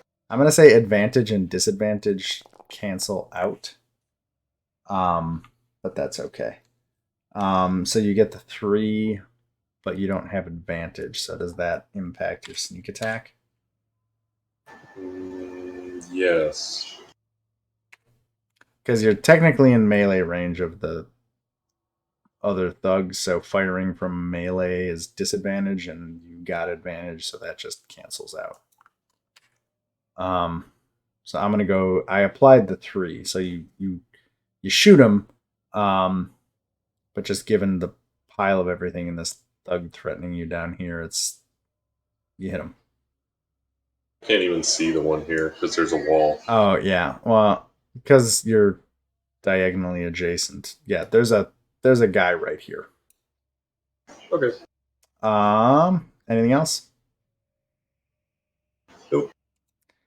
Okay, well, let's see if these guys can survive for another turn. 1, 2. Advantage. What do we get? 14 and a 21. Well, that's depressing. Go away, dice. Oh my god. Okay, let's apply the damage. Smack. So your northernmost zombie is starting to look even more bad than a normal zombie. Theresa. And then we'll go to Yala, skip her. Theresa, it's your turn. So do you want the zombies to attack first?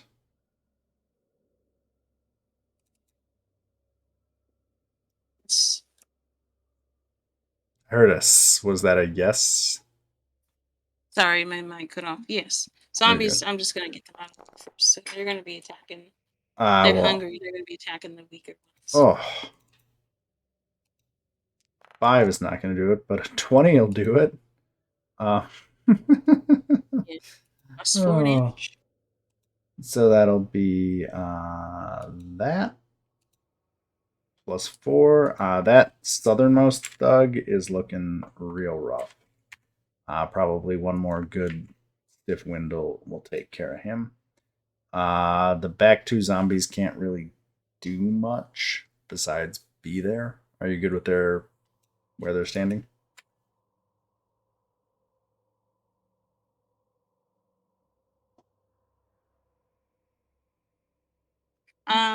So yeah, they can't. So they're just gonna stay there and be a wall here. I do see this guy, so let's finish him off. When you guys hover over him, do you see the qualitative injury level? Yeah, badly injured. Okay, cool.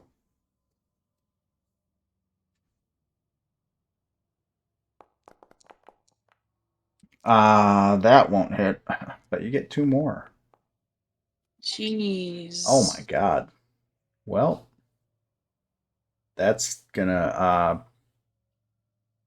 be Eldritch Blasts just not hitting. I guess in the melee it's so intense that you're trying to make out a target, but just not. Anything else, Theresa?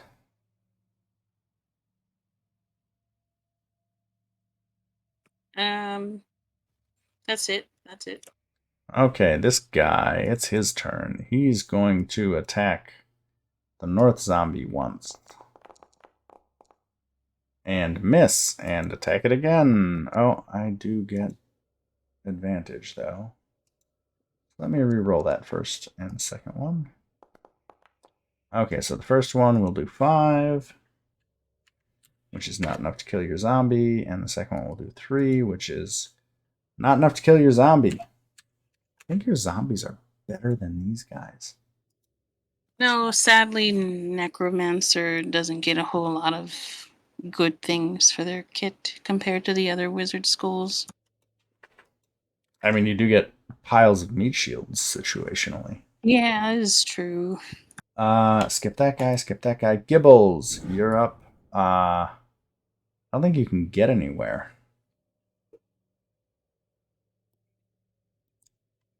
Can you see that guy? Yeah. I mean, technically, I could run through all of you. No? Well, you can't run through enemies. So you can't stop unless you have an ability that lets you run through enemies. Do you have something that lets you run through enemies? No. Because you can't stop on the space of another creature. Okay, I get you now. Well, you can run through allies. You can't run through hostiles. I will chill here then. Okay. Skip. Lolly, it is your turn. There is a dude right here who's basically behind cover but can reach you. And then there's the guy to the north. I'm going to turn to this guard and tell him, you need to move so that I can help you clear this stairway. And then I'm going to take my shot because obviously you can't do anything yet. Yep. The guard will nod at you. Like they understand. They just already went, I think. Maybe not. We'll see. I'm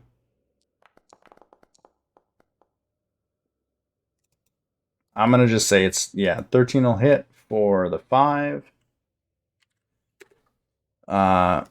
You're whittling him down. Anything else? Nope. Okay. Can he do it? The northernmost thug is attacking. Let's see what happens here. His first attack will kill the northernmost zombie. And then he will attack the southernmost and do 5 damage. That was the wrong button. And he is not going to move because he doesn't want to get in line of sight of more people shooting him. Actually, I think he's going to take a step back. It will be Yala. Theresa, we're back to you.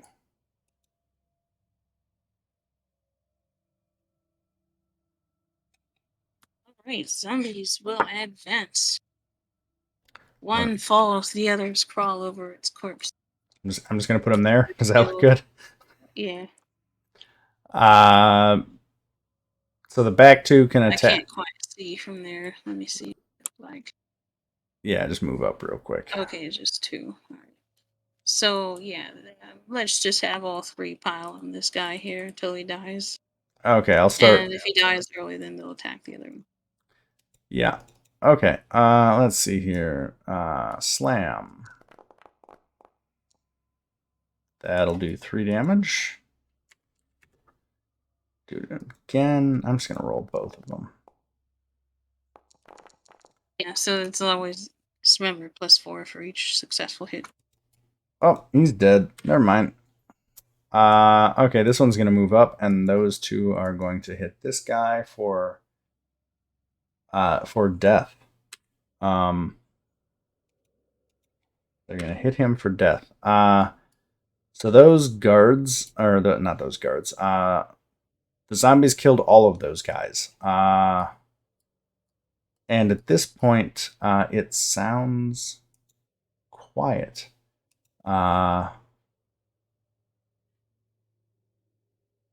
You don't hear anyone else right now. What would you all like to do? Lolly's going to turn to this guard that he's next to and ask him, why would they try and go up the stairs? The family is in the other room. What's up there?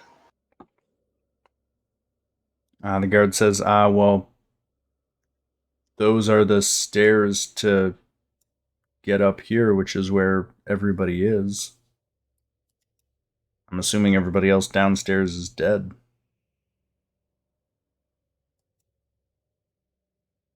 The guard's a little confused. So like you guys are standing in the stairwell. I'm just dumb because I thought the stairs, they were going upstairs and we were on the downstairs. No, you're on the second floor. I misunderstood where we were at. Yeah, sorry. And the 2 of you resolve this after the heat of battle and move on from that. Carry on.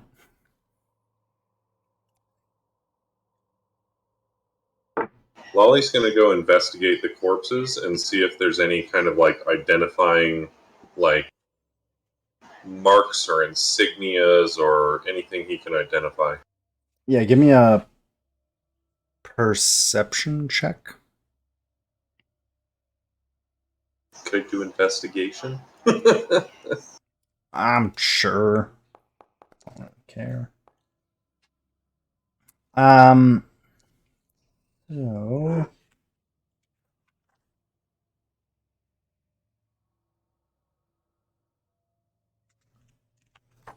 Ba, ba, ba. So they're definitely all.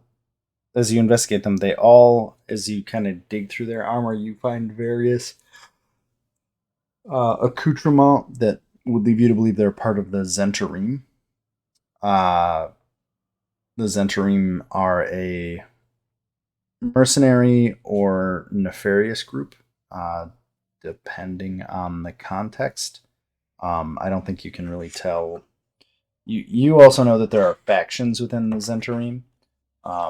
From their markings, these appear to be uh, some smaller offshoot faction of the Zentarim.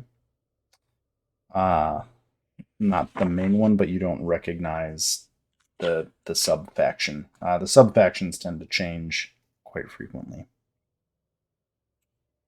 Okay. I did want to also take a look at the bodies.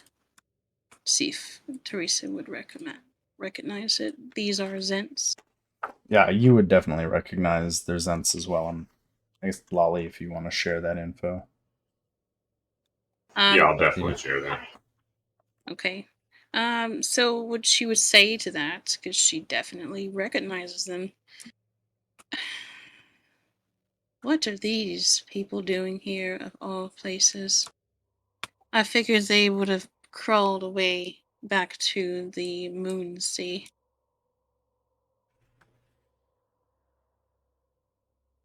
But she wouldn't mention how much she knows about them. Lolly will just kind of like go into full like investigator mode and just yes, quite interesting. It is interesting to see them here. It doesn't quite make sense, does it? Wonder what would have brought them here. I suppose a job, but who would hire them for such a brazen attack? Huh. Too bad we don't have a living member. I wish we could ask them, but obviously we needed to put them down. Ah, what what an Quite. interesting situation. Normally, the Zentarim would stay out of heavily crowded areas like Waterdeep. There must be something going on here. Well, because Graham, I'm assuming like that Lolly would have interactions that would give him a pretty decent understanding of this group.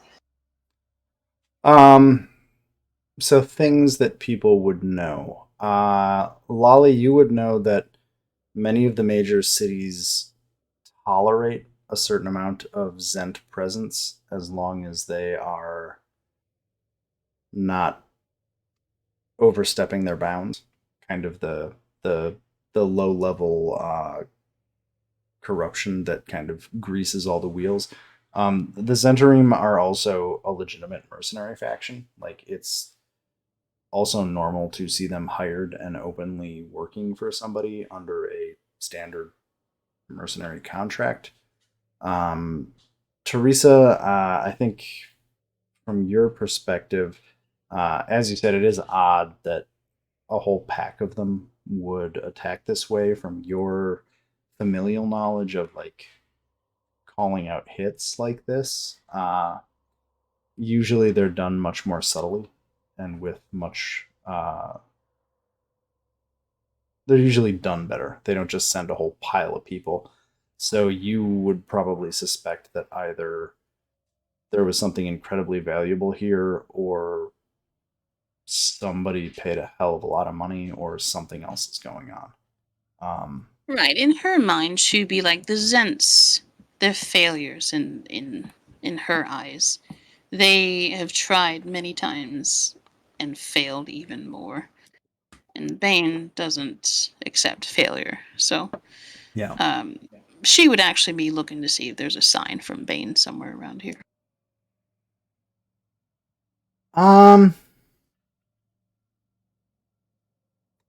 Say no. There's like you're not getting any particular feeling from your connection there. Okay, so yeah. she would just continue to play the part of not Yeah. really understanding. Yeah, Lolly, or not Lolly, Gibbles, you would also have known of the Zents, back when you were around, and your perception would probably be pretty close to Lolly's. Like, they're around, you can hire them legitimately, you can hire them illegitimately, um, but your family never had a whole lot of dealing with them, so I don't think you know too much more than that. Okay. Just to kind of give like a quick rundown, the Zentarga are from another part of the continent. Their organization is like a mercenary organization of assassins and shit like that. Um, their main motif is murder and death for a price. A lot of them do worship Bane and Cyric, which is the god of lies. I think they've fallen out of favor recently, but I can't remember. Yeah, I think the internal politics of the Zents is probably beyond anybody here. Yeah, it's kind of in shambles right now. Like there's definitely stuff there, but like, uh, there's info there, but you guys would have to dig into it somehow, to learn more. So would I know that um it's like if somebody's hiring these people, that's like a big deal, or since they're Nah, not it's from like, here? so like if you take the Sword Coast, right, like Waterdeep, Baldur's Gate, Neverwinter, if you want to hire a paramilitary force, you hire the Flaming Fist, um, which you bumped in. Well, you didn't actually bump into them at all. But like Theresa, like down your cousin is a pretty important member of the Flaming Fist, right? So like the Flaming Fist is the legitimate Lords Alliance big name mercenary group. The Zentarim are more like a cross between the Mafia and Blackwater, if that makes sense. Like Gotcha. Yeah. they work both sides of the law, and they have factions within factions. But most people, I think Lolly, you may have the most insight into this because of your history in investigating criminal activity. But like without really engaging with a local cell of the Zentarim, you're not. You would have to you would have to get into it to figure it out. Like every city's Zentarim is going to have their own shit going on. And like just seeing them here, this is weird. This is brazen. Um, Usually they don't just assault a no. I mean, these guys aren't nobles, but they're rich. Like usually the Zents don't just assault a villa. So there's something going on here. Like you all, that pings everybody's spider sense, but beyond that, they're all dead.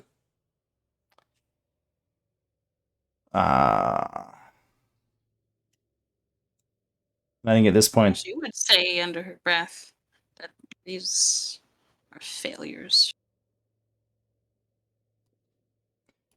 and I think it's about midnight for me. Yeah, it's 12 for So I think me. I'm gonna call it because I think whatever happens next is gonna be might be lots of talking or another whole thing kicking off. So I think I'm gonna call it here.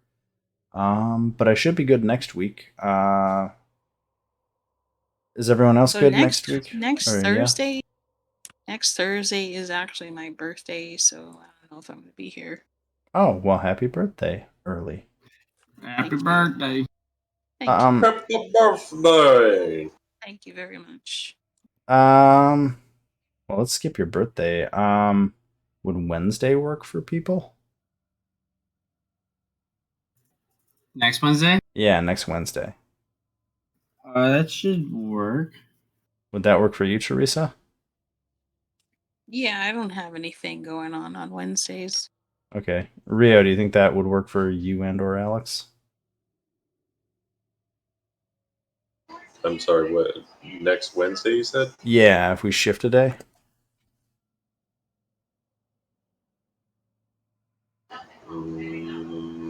get back to you because I feel like there's something we were supposed to do. What I'll do is I'll ping in Discord, I'll just send something out because I'd love to keep going,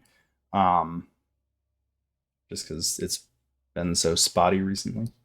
So I'd love to kind of keep some momentum going. So I'll just send out and ask if there's another day next week that works for people, and if we can figure it out, we can figure it out. Otherwise, Yeah, it'll be fine. we'll go from there.